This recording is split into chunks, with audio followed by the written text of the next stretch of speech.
Hello, welcome to another FPL video. My name is Mo and this is my channel FPL INKLING, where I'll be bringing you all the latest and the best FPL content for this season 2021-2022. So today's video is about my team selection for Game Week 2. I'll also be reflecting how I did in Game Week 1, my score and how my team basically performed. So we'll go through all of that information, but before we go through that, if you're new around here, give the video a like if you like this content. In addition, if you haven't subscribed yet, subscribe to the channel and let us enjoy a great season of FPL. So what should we begin with? So we'll go through my reflection on Game Week 1.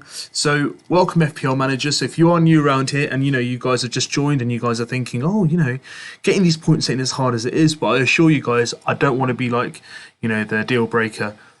But this game week was one of the rarest game weeks you'll probably ever come across. It will get difficult. It will be lower scores. You probably will average a lot lower overall in the game. But do you know what? Whilst it's here, let's enjoy it and let's really reflect upon how we've done. So I put a poll out on Twitter around, anyone who's got above the average 69 points, how are they feeling? And, the consensus generally was most of the FPL managers, even above the average, were not content with their scores. So, for example, myself at 88, I wanted higher, even after, if someone said to me before Game Week 1 started that I would get 88 points and I'll be on average, my overall rank would be around 1.38 mil, I would have laughed. So personally, it was the unique week. The highest points was 150. A lot of people surprisingly played their bench chips, so bench boost, free hit, wild card, so triple captain. That's entirely their choice, but we're not going to really focus on that. When I said wildcard, I don't mean first week, but a lot of people have already played it for this Game Week 2 already because of their immediate reaction. So we'll go through all that itself. Sanchez got 2 points. I don't know how that goal stood for Burnley. It was practically manhandled in terms of Mopai in the box. I really don't know what VAR was doing there, so I kind of lost the clean sheet bonus there. Diaz, obviously, Son scored, so really, it wasn't much of a loss for me. Ben White against Brentford is a 4.5 mil defender, but I really expected more, resurgence from Arsenal. Hopefully they'll bounce back, but the next two games do look quite difficult. Shaw got 1 point. Again, I was hopeful of a clean sheet, but what a strike by Ayling. And if anyone was to score from Leeds, I was hoping it was Bamford. So that wasn't too much of a loss for me. Everton, Michael Keane, I don't know what on earth he was doing in that defence. Cost me a clean sheet. But, I am hopeful that with the fixtures that they do have coming up, he can get me some good points moving forward. Cresswell was probably my only defender that actually got me any returns, with 7 with his goal, which thankfully no one touched. And especially, I think it was Ben Rama near the line. If he touched that, that would have been offside and that wouldn't have stood. So thank God Souček and him did not get any touches on there. And then we come to the midfield where most of my points actually came from. So Salah, 34 points, obviously 2 assists with a goal. Fernandes with a hat-trick at 20 points. And Son with 10 points as a man of a match performance against Manchester City. And they've also got Danny Ings and Bamford. I mean, Ings didn't have a single shot from the box and then scored a penalty in the 96th minute, which I'll take personally. And that got me all the way up to 88 points. So now what we'll do, we'll go on to my team selection for Game Week 2, why I've chosen them and how we're going to go against it. So generally, I just want to say to people, most of the consensus has been, the people who've done well and the people who, kind of haven't got to the mark that they were actually expecting to hit this first game week. There's been a lot of overreaction. So why has that been? Why is there such an overreaction at the moment in regards to FPL teams and how they want to go? So I've seen a lot of people question around Pogba. So Pogba's already gone up by 0.1 because of the ownership. Now, Pogba in total, since he's been in the Premier League back for Manchester United, has had 10 assists. He got 4 in one game. Now, that's not going to happen every single week. As a United fan, I generally hope he does it every single week. But it's not going to be sustainable. So I wouldn't get too carried away with it. But we'll see how it goes generally moving up down the season. So for me, I wouldn't make too much of knee-jerk reactions right now. For me, I would like to just, if you made your decision in terms of your team, don't rip it up immediately. Give it till, Game Week 3 or 4. See how your team settles in. And if it's not working, perfect time for you to play your wild card. So let's go to my team for Game Week 2.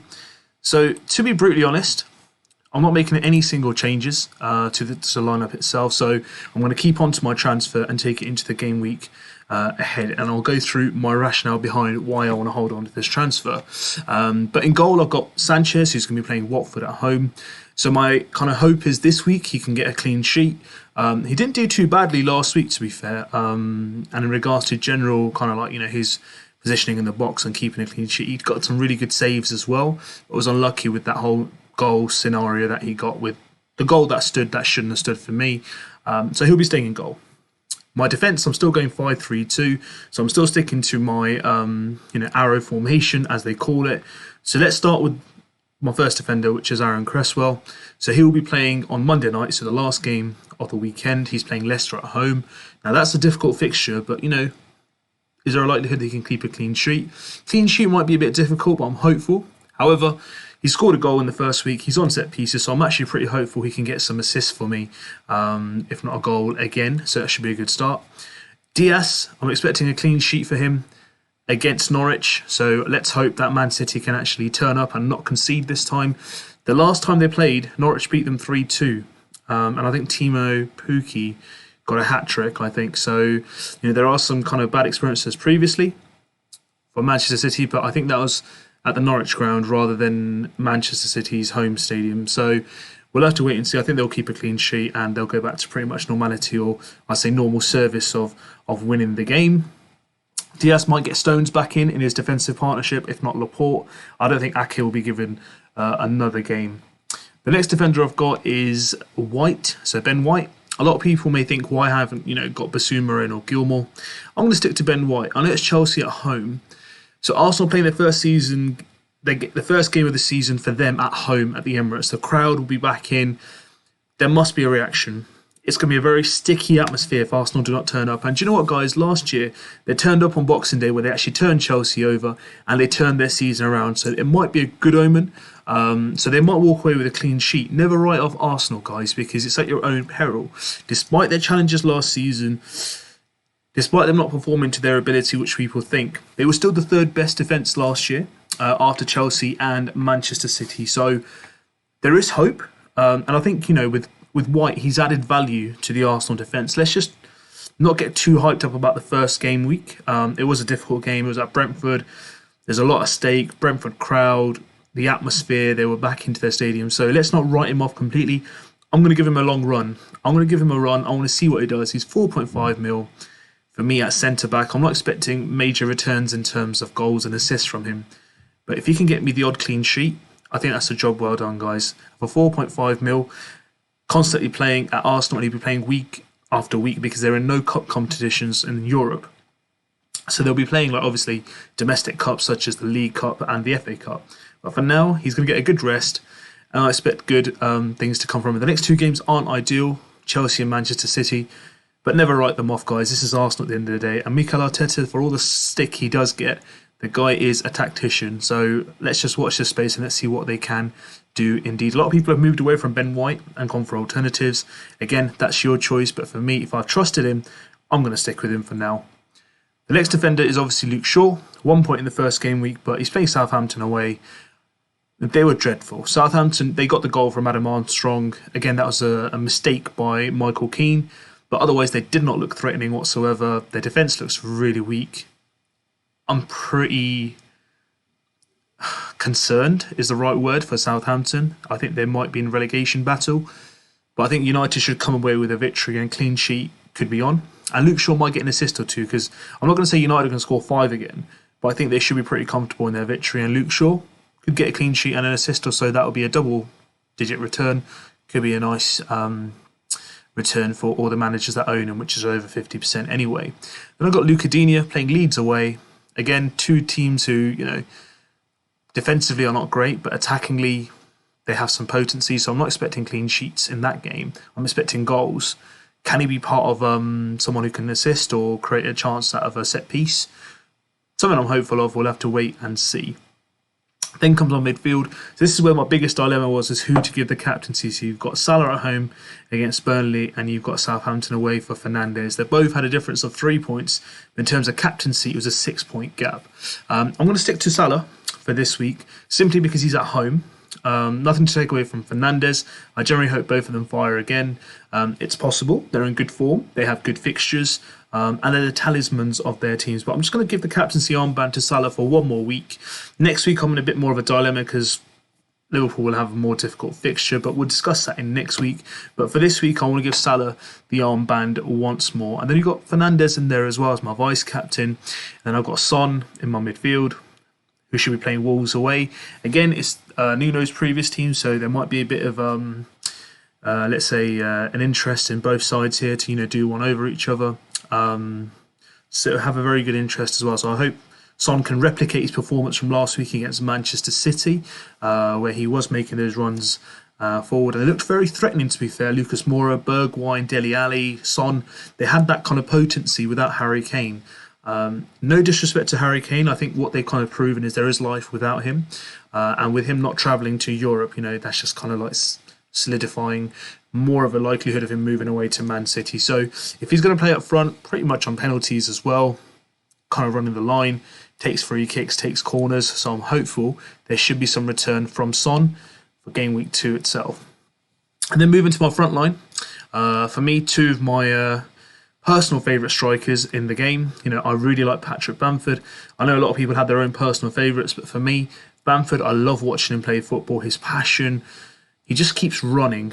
He's very unselfish. The guy will pass the ball. His assists last season were just as good as his goal scoring. Yes, he didn't fire in the first game, but he's playing away at Old Trafford, so we can forgive him for that. He's at Everton this week, which is a home fixture. So I'm expecting a reaction from Leeds. So hopefully Rafinha, Harrison, Dallas or Ayling, someone can get him a pass. And we can see Bamford hit his element. He could get a set piece from a penalty. He will be there or thereabouts. He will start scoring and he will go on one of his runs. So I'm pretty hopeful to get him back on the score sheet, and I'm going to trust him for a long part of this season. So Bamford for me is my player. I just think he's amazing, and I think generally from an FPL perspective, for 8 mil, I think he's pretty much a good bargain. I would expect him to be around 8.5 this season, but 8 mil, I think Bamford has a fair price for his returns. And then I've got Danny Ings, so Newcastle at home. Now Newcastle shipped 4 goals last week against West Ham, so there was actually some point in me, the back of my head was just going, Captain Ings. Now, if either Salah and Bruno, let's say one of them had fired last in the first game week, or neither of them had fired, I was pretty certain I probably would have gone for Ings as my captain this week. Could have been a differential option, but because they've gone so well in the first game week, I don't think it's a risk worth taking for me to take Ings on as a captain. I hope he gets a good return. Newcastle have a weak defence. Aston Villa's first game at home. They've got the power behind him. So I know Ollie Watkins is injured at the moment, but you've still got Bundia, El Ghazi, Traore, the wing backs as well.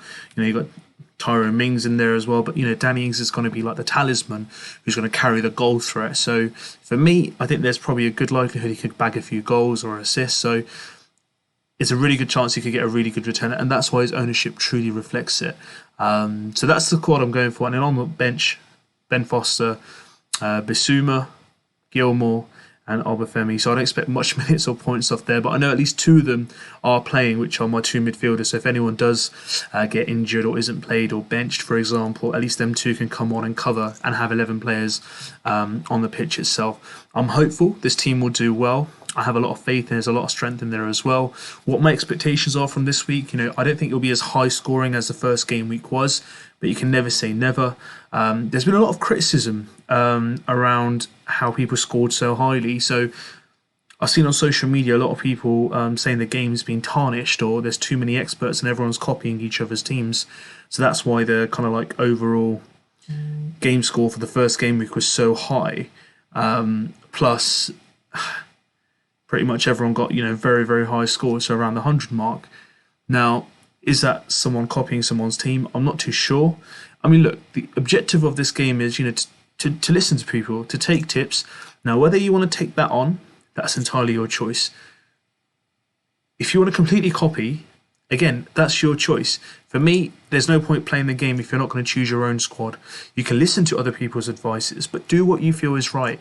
Now, for me, this is what I felt is right. Now, if someone's going to go away and copy my squad entirely and follow me week on week, for me, that's an achievement because they're actually thinking that I can play the game better than they can. But however, the challenge of this game is to take the game in your own management style and see what you can achieve. So for me, I've gone 5-3-2. There are not many people out there that have chosen this formation.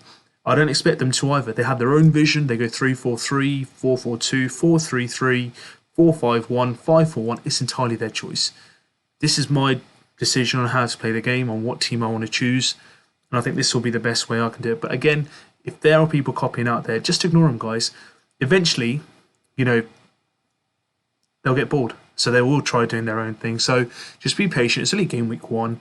Let's just enjoy it and let's just see what we can go for. This is my options. So if you think you would like to accept him and follow him for that reason, I fully accept it. But if you want to copy my team 100% and not make any effort whatsoever, that's entirely your choice. But you know what? Enjoy the game, guys. It's only here for 38 weeks of the year.